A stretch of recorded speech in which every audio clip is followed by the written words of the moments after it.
పరిశుద్ధ గ్రంథం నుండి సామెతల గ్రంథము, బైబిల్స్ ఉన్న వాళ్ళందరూ ఒకసారి చూడండి. 18వ అధ్యాయము 22వ వాక్యాన్ని ధ్యానం చేద్దాం. భార్య దొరికిన వారికి మేలు దొరికేనో ప్రార్థన చేసుకుందాం. కృప కలిగిన తండ్రి, ప్రేమ కలిగిన ప్రభువా, పరిశుద్ధ వందనాలు. నన్ను మరుగు చేసి కొద్ది మాటలు అందించమని ఘనుడైన యేసయ్య నామమున అడుగుచున్నాం తండ్రి, ఆమెన్. హల్లెలూయా. ఇక్కడ సామెతల గ్రంథకర్త ఏమంటున్నాడంటే, భార్య దొరికిన వారికి ఏం దొరుకుతుందంట? మేలు అంట. అసలు భార్య దొరకటం ఏంటి? ఇది కొన్ని వేల సంవత్సరాల నాడు రచించినటువంటి గ్రంథం. ఇది దొరికే వస్తువుకి దానికి ఏమైనా వెల చెల్లిస్తారా? ఏదైనా దొరికింది అనుకోండి, భార్య దొరికిన వారికి మేలు.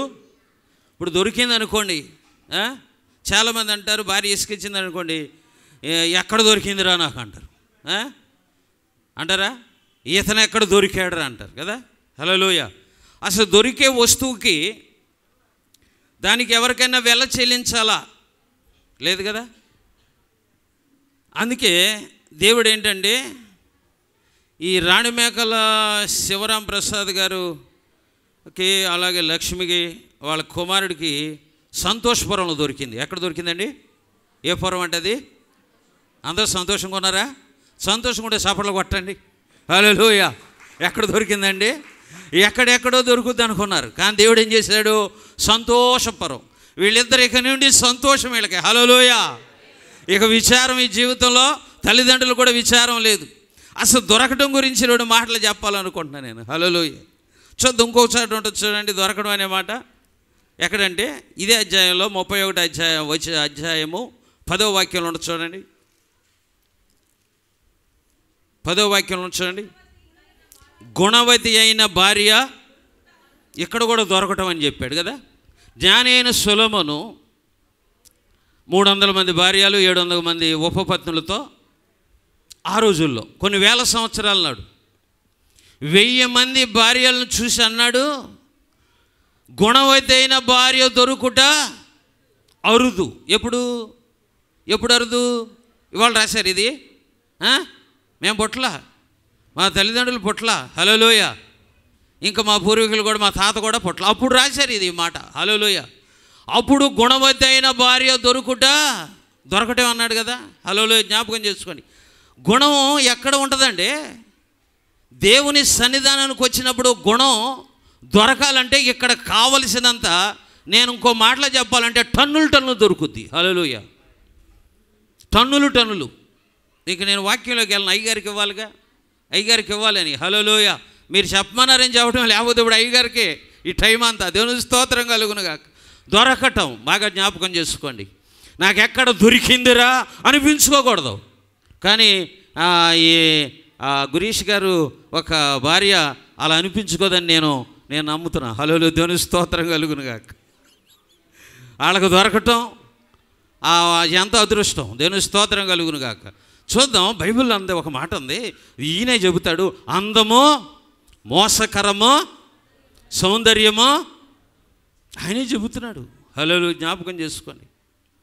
అందుకే గుణవతి అయిన భార్య దొరుకుట ఏంటంటమ్మా? అరుదు. ఇంకొక మాట చూద్దాం దీంట్లోనే, ఎటెళ్ళొద్దు. సామెతలు 19వ అధ్యాయంలోకి వచ్చి 14వ వాక్యం చూడండి. బుద్ధిగల భార్య యెహోవా యొక్క దానము. చప్పట్లు కొట్టండి మళ్ళీ ఒకసారి. మంచిదమ్మ, చప్పట్లు కొడితే హెల్త్ బాగుంటుంది. హల్లెలూయా. చప్పట్లు కొడితే సన్న నరాలుండి హార్ట్ బీట్ బాగా పనిచేస్తుంది, బాగా ప్రెజర్ అవుద్ది. ఆ సంతోషపర్వం నుంచి వచ్చిన వాళ్ళు ఒకళ్ళు సంతోషం కనపడతారు నాకు. సంతోషం కొన్నారా? చప్పట్లు కొట్టండి మరొకసారి. హల్లెలూయా. అయితే ఇక్కడ ఒక మాట చూద్దాం. ఏంటంటే, సుబుద్ధి గల భార్య యెహోవా యొక్క దానమంట. దేవుడిచ్చాడు దానం. అది దొరకటం అంటే ఎక్కడ దొరికింది అనుకుంటున్నారు? హల్లెలూయా. దేవుడు దానం ఇచ్చాడు. దానానికి ఎవరన్నా దానం ఇచ్చినప్పుడు దానికి వాల్యూ కడతారా? డబ్బులు ఇస్తారా? ఏమండి? ఫ్రీగా. దేవుని స్తోత్రం కలుగునుగాక. జ్ఞాపకం చేసుకోండి. దానము ఎవరిచ్చారు? ఈ దానాన్ని ఎవరు? యెహోవా ఇచ్చాడు. హల్లెలూయ. దేవుడు జతపరిచిన వారిని ఏ ఒక్కరూ వేరు చెయ్యకూడదు అని లేఖనాలు సెలవిస్తున్నాయి. జ్ఞాపకం చేసుకోండి. అయితే ఇంకొక మాట చెబుతా. చాలామంది అంటారు, అప్పుడు అయ్యగారు చెప్పారు, జాన్ వెస్లీ గారు ఏం చెప్పారంటే, ఇక తల్లిని తండ్రిని విడిచి భార్యను హత్తుకొనును కదా. దేవుడు ఏం చేశాడంటే నరుణ్ణి నేల మట్టితో చేశాడు. బైబిల్లోకి వస్తే నేను కూడా యేసు ప్రభు దగ్గరికి ఎందుకు వచ్చానంటే, నేను అల్లాటప్పకేం రాలా, నా బాధలను బట్టి వచ్చా. హల్లెలూయ. ఏమేమో నా కూతురే, ఆమెకి చిన్నప్పుడు పిడుసులు వస్తే దేవునికి ఇస్తాను అనుకున్నా, నా వల్ల కాక, డాక్టర్ల వల్ల కాక. అప్పుడు దేవుడు స్వస్థపరిచాడు.